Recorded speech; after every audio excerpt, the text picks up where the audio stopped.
So Heide, tell us how you got started, how Chantal got started. Well, I moved to Houston because I fell in love. My husband Peter had moved to Houston many years ago, and in order to be with him, I moved to Houston. And I have a degree in mechanical engineering, and I thought 45 years ago, almost 50 now, it would be very easy for me to find a job with the many oil tool companies here in Houston. And to my big surprise, nobody wanted to hire me.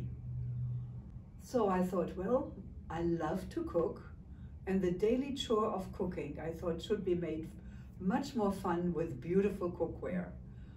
And I couldn't find any, but in Germany, in most of the homes, they would use enamel on steel, beautifully enameled, bright colors cookware.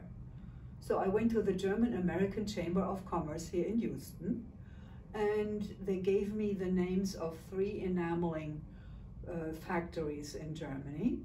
And I wrote to them, and they sent me samples, and I cooked in every one of them. And I focused on one of them where the product was really great, but also the prices were very good.